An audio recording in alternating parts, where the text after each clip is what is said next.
Hello, Dr. Kit Slies here. I'm a psychologist and life coach, and I'm here talking to you on this video because I want to inspire your confidence, your self-compassion, and your growth.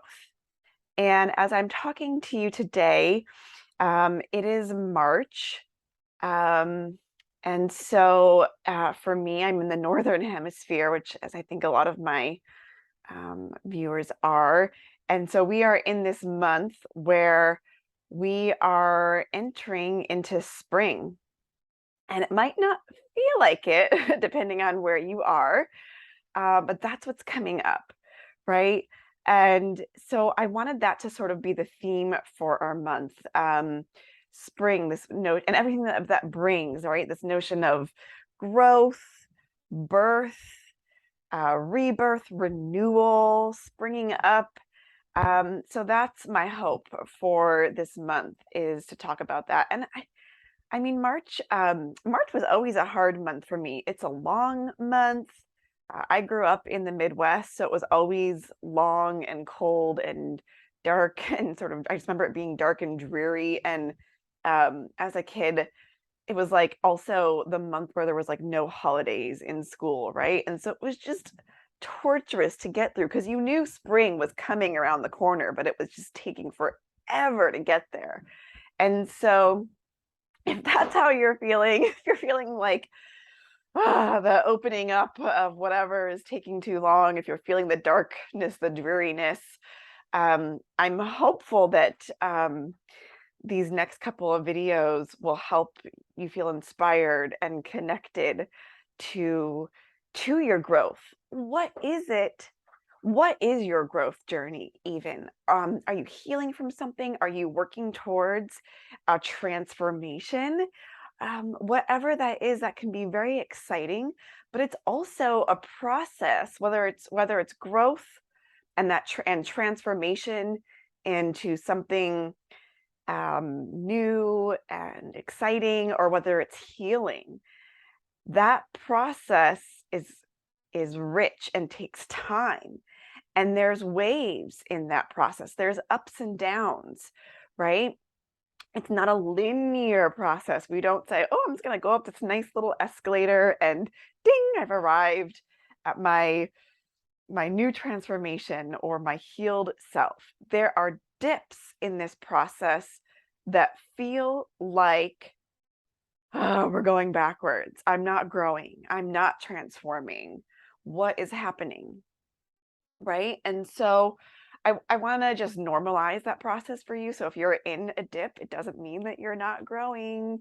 It means that you're in a dip and we're waiting for the next upswing, but there will be a dip that comes after that, and that's okay, because each dip is going to integrate past growth, healing, lessons learned, and the dips get easier if you're integrating that. And a really important part of this process, it's often a part of the process that I think of as being at the beginning, but it's there along the way, is self-awareness. This can usually initiate a lot of growth.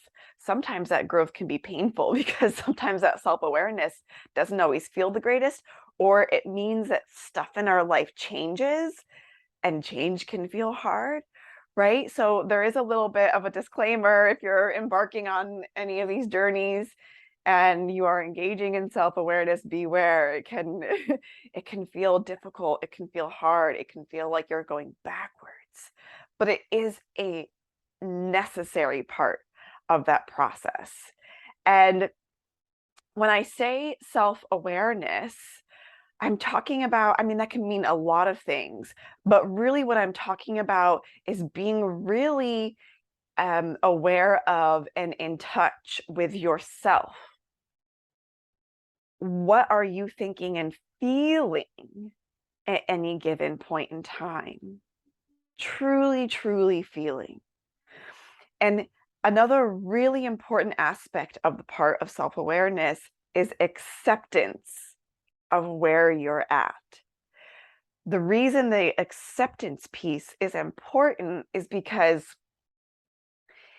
if you are not accepting where you're at, the good, the bad, and the ugly, oftentimes we're stuck in a struggle, the struggle of, no, that's not okay. I'm not okay. How can I make this better? And we forget that we are trying to grow. The struggle is just trying to get out of that, but we're not, if we don't accept that that's where we're at, then there is nowhere to go from there. We are just stuck. If you're feeling stuck, that's often where it comes from. And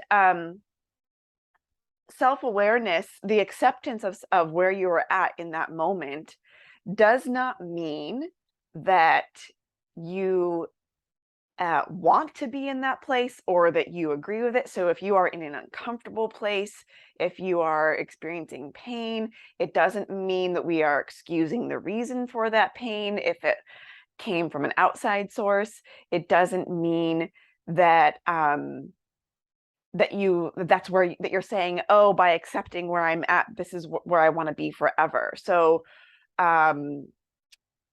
let me just think of an example. So if you are in a place of feeling frustrated and like nothing is going your way or something along those lines, acceptance of whatever the feeling is, that frustration or whatever other feelings are associated with that, doesn't mean that you're saying, oh, I want to be in this place forever. It just means that you are allowing the feelings to be there so that they can complete their cycle, run their course in your body, opening you up, clearing the field here where your seeds, whatever seeds you're trying to plant, can come through and grow and blossom into whatever amazing landscape you are designing. Okay, so that's what we mean by self-acceptance. The self-awareness piece, this is one that comes up a lot for me in the work that I do with my clients. It is so easy to become disconnected from how you are feeling and what your true needs are. Especially, I find this true for women. I find it true for men too, but women, moms, this can be a big issue for, or anybody who's in, a lot of times folks who are in a career where there's a lot of high pressure, a lot of outside pressure to perform, do things a particular way, because what happens is that we begin to confuse the needs of everybody around us, our kids, our bosses, our colleagues, our partners. We begin to confuse those needs with what our true needs are. And eventually it can get to a point where we are so disconnected from our needs and our feelings that we don't really even know what's there. And that's when we can experience all sorts of discomfort, anxiety, stress, all sorts of things, right? So being connected to how you are feeling, being aware of that, is such an important piece of this process. How do you do that? One way is to just start doing some check-ins with yourself. See if you can name your feeling. In this moment, I'm noticing that I'm feeling blank.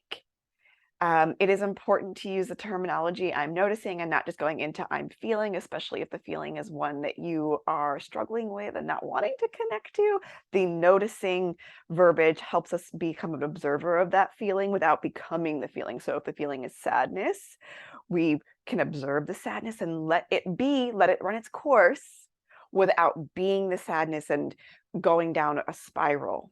Okay, so I'm noticing that I'm feeling. Can you name an emotion? If you can't, I want you to Google feelings wheel and there's so many out there. Find one that you like, print it out, take a screenshot on your phone, and set a reminder for yourself to check in with your feeling twice a day. And if you can't name the emotion, then go to the feelings wheel and see if there is a feeling on that feelings wheel that you can resonate with. If this is still a struggle for you, or if you are somebody who is very in your head and you really have a hard time, you tend to kind of intellectualize and rationalize things, and you are not somebody who's ever really been in touch with your feelings, what I want you to actually do instead is check in with your body. What kind of sensations do you feel? Do a body scan.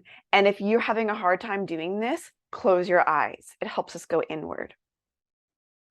So you want to, things you might be looking out for is any tension, heat, cold, tightness, discomfort, spaciousness, whatever sensation you can just connect with in your body. Don't overthink it. Whatever comes to your mind first is what you want to go with. And use the same technique there. I'm noticing that I'm feeling tightness in my stomach. I'm noticing that I'm feeling my shoulders way up to my ears. I'm noticing that I'm feeling, some relaxation in my toes, some warmth. And all I want you to do with these phrases is just stay there for about a minute. This over time is going to allow you to continue to check in with where you are, to be there without judging it so that you can accept the feeling.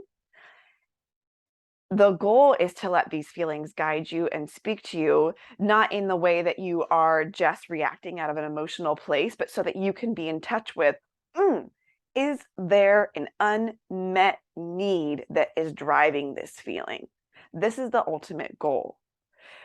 The other way that you'll eventually use this is to connect with feelings for whatever your growth or healing journey is. You want to connect to the feelings on the other end of that journey too, the place that you're trying to get to. So you need to know where you're at, and you need to know where you're trying to go, because it's when those two parts speak to each other that we can move forward. So I hope that you found this concept of self-awareness and acceptance of where you're at to be a helpful one. Stay tuned for the rest of March, because we're going to talk about more ways to grow, to connect with that feeling of spring, growth, blossoming. We're going to talk about barriers to overcome and how to overcome them and how to move through them. And again, how to connect with this feeling of growth and spring and renewal. So I hope you found this helpful, and I'll see you next time. Bye for now.